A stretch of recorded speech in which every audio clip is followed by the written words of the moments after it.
Now that we've practiced many of our skills, it's time to start putting things together. The first thing we want to talk about, if you're going to carry a flexible weapon with you, how do you carry it? There's a few different options. The first is just to take the flexible weapon and stick it in your pocket. I typically use the strong side pocket with one of two methods. You either roll your flexible weapon into a coil. As you stick it in your pocket, you want to leave just a small little bit of it hanging out so you know where that is.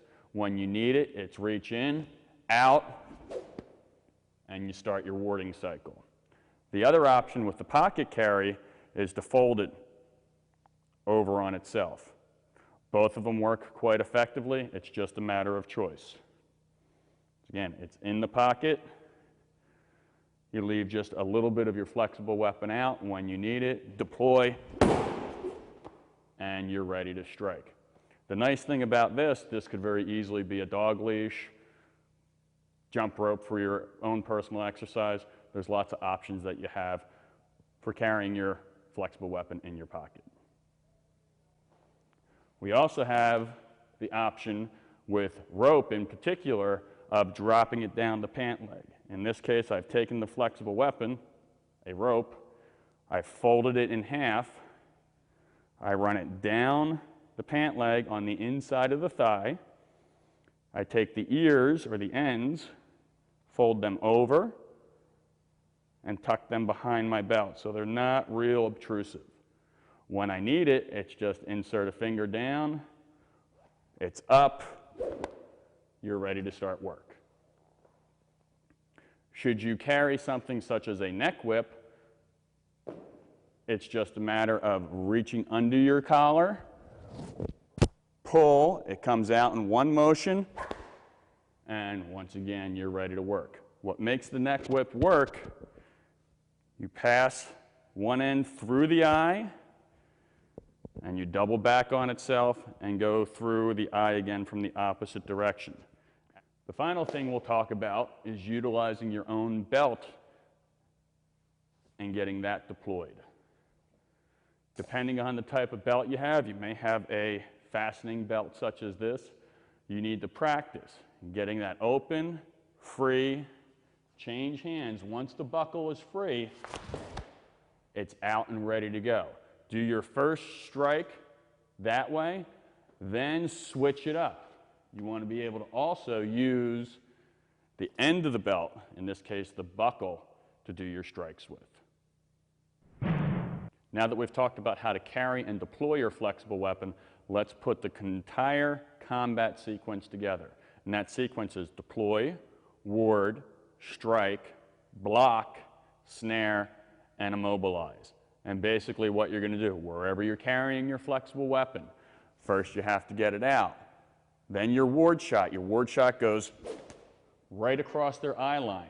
Get them to go, what was that? Think twice about it. If they start to move in, you're going to strike, either with a slash or with a pop. If they continue to come in, you're going to block their attack, snare them, depending upon what's presented, take them down to the ground, and immobilize them. Now, this is difficult to practice in its entirety with your partner without the right equipment. So I'm going to invite Roy out here with one of the blockers to show how we do this. My neck whip or my rope is under my shirt. He steps off, he starts coming towards me, I deploy. I get that first ward shot across his eyes. I may hit, I may not. Follow that up immediately with a strike. Your partner then drops the target, comes in, you do your block. In this case, I'm going to do churn butter, take him down, and immobilize him. Let's look at that at speed.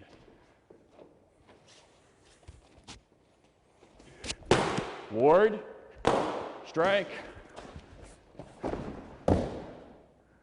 take him down, and immobilize him. You need to take all your techniques and put them together with that sequence. Deploy, ward, strike, block, snare, and immobilize.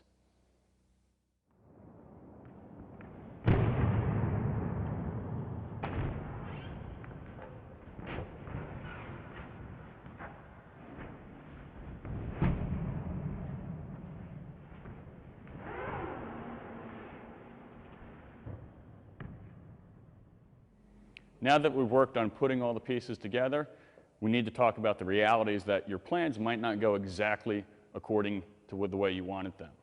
So for that, you have to be cognizant of the disengage concept. And disengage is basically, if it's not working, don't force it. Clear your distance. As you clear, you're going to strike on the way out.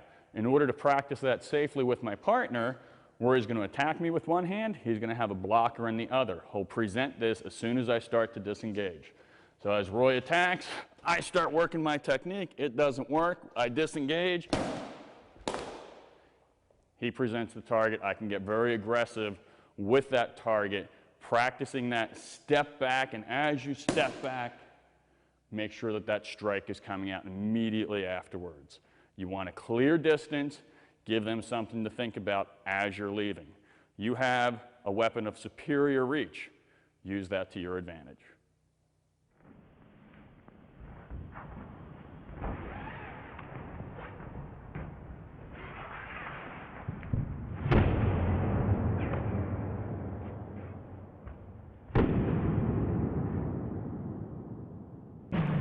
Now that we've been working on our techniques, we need to talk about the characteristics of your everyday flexible items. Specifically, the 4 key items that you look at is the material's flexibility, its strength, the length of the flexible weapon, and whether you have weighted ends on that. For example, if you look at the flexibility or the stretchability, using a bungee cord for self-defense purposes is going to be limited when it comes to things like hard blocks because the material is just going to flex. Something stiffer will work much better in that situation. You look at the strength of a material, using the headphones for your Walkman isn't real good because those things tend to break very easily, whereas modem cords tend to be pretty strong. The length of your material, do you have a short handkerchief or do you have a dog leash? And having weighted ends. We'll demonstrate in just a bit, taking a garbage bag, throwing some rocks on the end of it to give you a little bit more weight on the ends for flailing actions. Things like belts have buckles on them. Those become key items for you to use in your self-defense.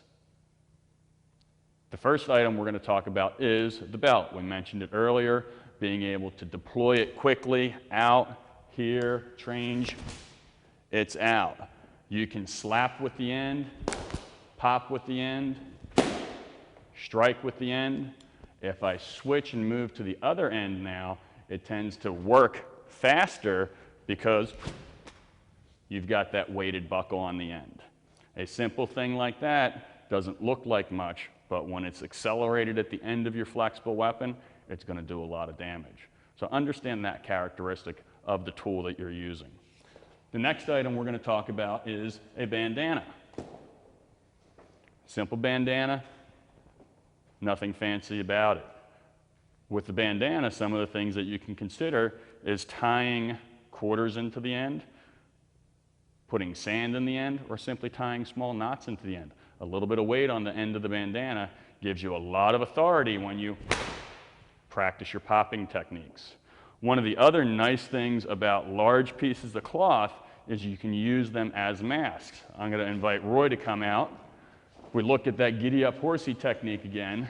From here, not only do I block him, but now I create a blindfold for him. As I steer him, I disorient him so he doesn't know where he's at. Using that bandana as a mask is a great advantage to this particular flexible weapon. One of the other things to look at is if you have a knife and you carry the knife, this is a great distraction tool. If you're using a draw point style hold, he comes in. While he's dealing with the flexible weapon in his face, you deploy your other weapons and get right on top of them. Nice aspect of using such a thing as a bandana in your self-defense curriculum. One of the really interesting things that we've come across in our studies is using a plastic garbage bag. It tends to make a lot of noise, but one of the things when you wrap this up nice and tight, it gets really strong. Anything with plastic also has a tendency to grab a hold of the skin and just rip and tear on the skin. Also with the garbage bag, you have the masking concept that we just talked about with the bandana. So if Roy comes out here, watch as we do our block. Now we do a wrap. If I pull the plastic apart, it's just going to pull and tear on his skin.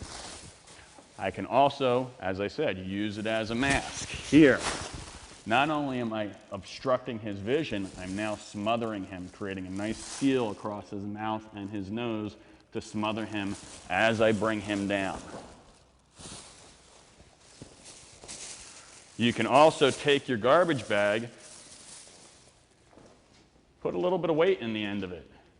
Just a small handful of rocks on the end creates a lot of momentum. It makes it easier to make this particular tool move. If Roy comes at me, right, and I want to be able to catch the other end of that plastic garbage bag, I have to have the rocks in it. Otherwise, it's not going to move that way. So pre-weighting your garbage bag, if you have the time, very effective. You don't necessarily need rocks. Throw a pop can in there. Throw a handful of change. Anything that you can find. Be inventive. For the business travelers, I like to talk about modem cords. You're allowed to go on airplanes just about anywhere with your laptop. Pack an extra modem cord in there with you. The thing about modem cords, there's typically 4 strands of wire going through here with plastic over the wire, and then they put a nice PVC sheath over top of those 4 strands. Once again, because this is plastic and it's relatively thin, it's going to bite into my partner. So as Roy comes out here, we do our block and our wrap. You can just see how that grabs a hold of his skin and starts tearing him apart. With the 4 wires going through, these things are incredibly strong. An excellent tool to have in your flexible weapons arsenal. As we've mentioned earlier, sometimes the flexible weapons that you have are the ones that you bring with you. For the business person, we've developed a way of tying your necktie so that your necktie becomes your flexible weapon. It entails just getting a finger up around the knot, a quick jerk down, your tie comes off, you've got a nice strong silk rope, essentially, that you can start using for your flexible weapons work. Very strong, instantly accessible, a great tool. We're going to show you how to tie that. It takes a little bit of practice, but once you've practiced, it's the best way to go. The important thing is to fold the necktie in half.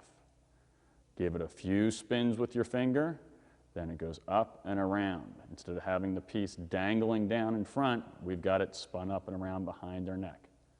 Fold that end in half. You want it as close to the knot as possible.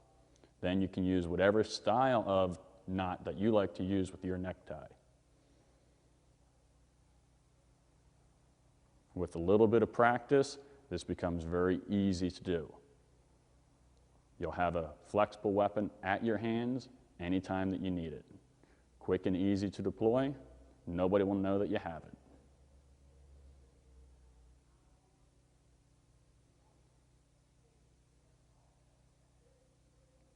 Nice and clean, ready to go.